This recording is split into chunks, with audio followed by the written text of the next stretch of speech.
Well, good evening, visitors. Welcome to the Australian War Memorial's Last Post ceremony. My name is Richard Cruz, and joining us today from the Royal Australian Air Force is Corporal Russell Libis. We're honoured to acknowledge Ms Soliate Takivatatini, Councillor, Deputy Head of Commission representing the Fijian High Commission, Captain John Fox, Chief of Staff, Republic of Fiji Military Forces. We warmly welcome the attendees of the 2019 International Aviation Safety Officer Training Course from the Royal Australian Air Force. As always, we welcome the veterans who have served, those that are still serving, and the families that love and support them. We also acknowledge members of RSL and Services Clubs Association, RSL Victoria and RSL Queensland, who are watching the broadcast of this ceremony across Australia. During this evening's ceremony, wreaths will be laid at the base of the Pool of Reflection by visitors and cadets on behalf of the following units. From New South Wales, Naval Cadets representing the Waratah Flotilla, and Army Cadets representing the 20th Battalion. Australia's Federation Guard is a tri-service ceremonial unit of the Australian Defence Force. They provide a ceremonial presence at civil and military events, and during visits to Australia by foreign dignitaries. The Guard will now dismount the catapult party from the tomb of the unknown Australian soldier within the Hall of Memory.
If you're able, I invite you all to please stand and join in singing the national anthem. Party, attention! Catapult party, present arms.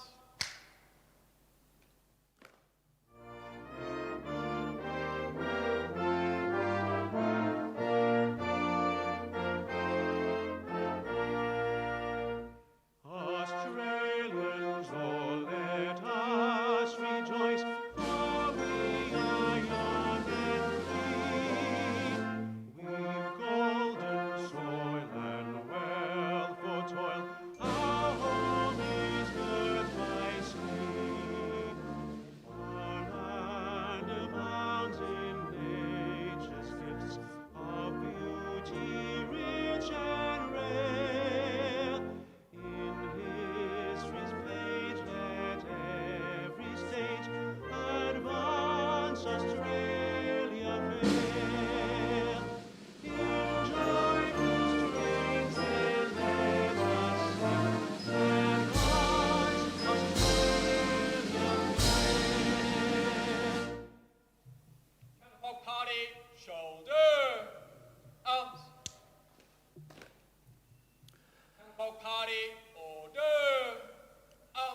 If anyone would like to take a seat, please do so now.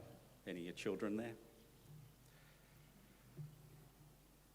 The Australian War Memorial was the vision of Charles Bean, Australia's First World War official historian. Bean landed with the Australian troops on Gallipoli and stayed with them at the front through to the end of the war. The idea of this national memorial and museum came to him at Pozières, France, in the depths of the bloody fighting of 1916. Bean's idea was that this would be a place where families and friends could mourn their loved ones buried in faraway lands. It would also be a place that could help all Australians understand what these men and women had endured and what they had done for us. Bean's vision, to which we remain true, is best expressed as inscribed in the entrance to the memorial's galleries. Here is their spirit, in the heart of the land they loved, and here we guard the record which they themselves made.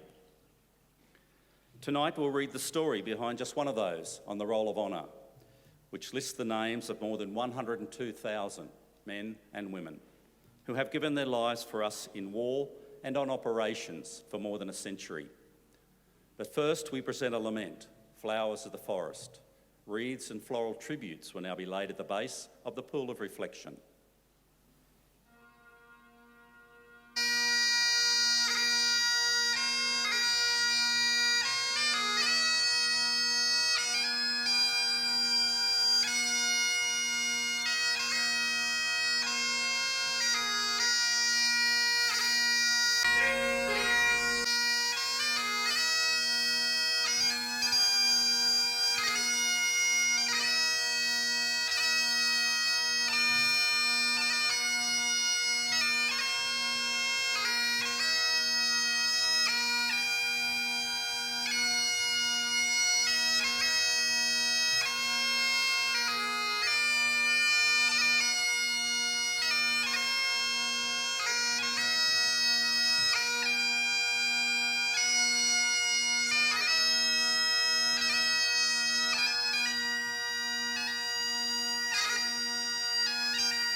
Today we remember and pay tribute to Sergeant Robert Edwin Berry.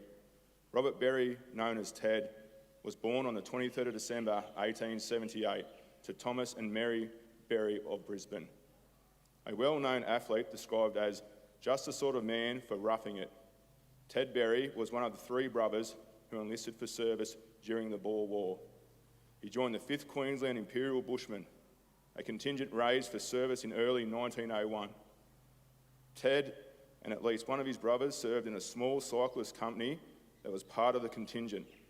They left Australia for active service in early March 1901, and their arrival sparked interest in Cape Town, where newspapers noted they were a very fine lot of men. The Queensland Imperial Bushman is one of the finest bodies of men ever landed here. The Berries contingent arrived in South Africa after major set-piece battles and sieges were over. An extended period of guerrilla-type skirmishes with the Boers had begun. By mid-1901, the Queenslanders were busy on patrol and regularly met with the enemy. The cyclist's duty was to accompany the advance guard and to guard the light automatic cannons known as pom-poms when required. Ted's brother Harold wrote, "Most of our work is to guard the pom-poms and guns. This is no country for cyclists, and the sooner we get horses, the better, although everyone says we have done good work." In July, the cyclists were accompanying the advance guard following a group of Boers when they came across a good piece of road. Ted Berry described how they set sail after them, going past the advance guard like mad, and got within 600 yards of 50 Boers. They engaged the enemy and were able to break them up, capturing a large amount of stock they had been holding behind the lines. Berry took charge of 400 goats and sheep, jealously guarding his spoils from some mounted officers who wanted to take it back. The bikes were generally not useful. However, at some point over the following months, the cyclists were given horses. In early 1902, the Queensland contingent again engaged the enemy near the village of Overwicked. Boer forces made small attacks at various points, drawing larger force into an area where they were outnumbered. Another member of the 5th Queensland Bushman, Trooper Charles Bryce, wrote, "We simply marched into a huge trap amongst the hills, and we were surrounded in a few minutes. We tried to make a stand, but found it was no use." Harold Berry wrote to his mother to tell her what happened. "We were having dinner when the guide brought word to say that there were 800 Boers on a kopje in front of us. Major Ballantyne gave us orders for us to saddle up. We had not gone 300 yards when we got volley from the Boers. Then our pom-pom came up and Boers made a rush at us. Poor Ted was just in front of the pom-pom, and that is where he fell. He fired at the Boer on the white horse at about 30 yards range. He shot the horse and stood up to fire again at the Boer, but the Boer fired first and hit Ted, the bullet going through his wrist, hitting his second shirt button, and then fell, and then right through his chest. He clasped his hands over his breast and fell. He said goodbye to one of the men and died." Outnumbered, the Australians were forced to withdraw. Ted Berry was buried nearby with 10 other men killed in the same action. Harold wrote that Ted died with a smile on his face. In fact, you could hardly tell he was dead. Mr. Price said he had seen the same smile on his face hundreds of times when he was asleep in the lines. There is one thing to be proud of. He died like a soldier and a man. Friends of Sergeant Ted Berry and another cyclist killed in the same action, Corporal McFarlane, raised money to erect a monument in St Matthew's Churchyard, Sherwood, to their fallen comrades. Members of the contingent attended a service to unveil the monument, many speaking warmly of the two men. The Reverend Edwin concluded the service by saying that their thoughts that day were with the boys who were sleeping on the African veldt under the African sun. He was sure the deeds of the 5th and our contingents would never be forgotten. Ted Berry was 23 years old. His name is listed on the Roll of Honour on my right amongst 605 Australians who lost their lives in the Boer War. His photograph is displayed today beside the pool of reflection. This is but one of many stories of service and sacrifice told here at the Australian War Memorial. We now remember Sergeant Robert Edwin Berry and all those Australians who gave their life for us, for our freedom, in the hope of a better world.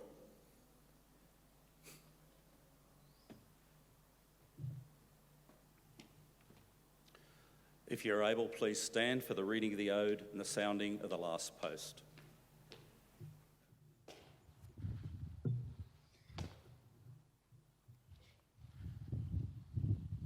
They shall grow not old, as we are left to go old. Age shall not weary them, nor the years condemn. At the going down of the sun and in the morning, we will remember them. We will remember them. Counterpart Party present. Counterpart Party shoulder arms. Counterpart Party present arms.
Party shoulder arms. Lest we forget. Lest we forget.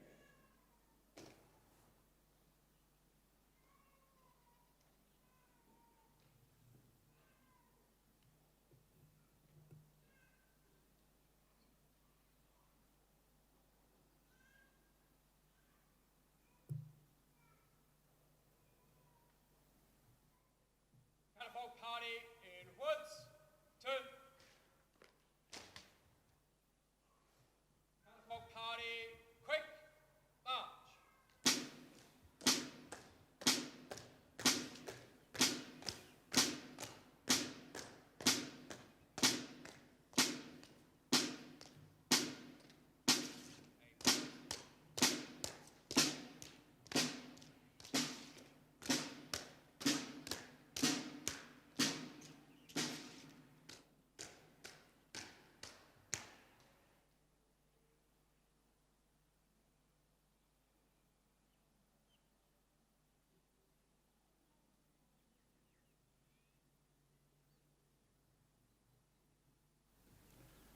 We leave you this evening with the words of the memorial's founder, Charles Bean. Many a man lying out there at Pozières or in the low scrub at Gallipoli, with his poor, tired senses barely working through the fever of his brain, has thought in his last moments, well, it's over. But in Australia, they will be proud of this. Ladies and gentlemen, girls and boys, that concludes this evening's last post ceremony. We thank you for visiting the Australian War Memorial and wish you all a very good evening. Thank you.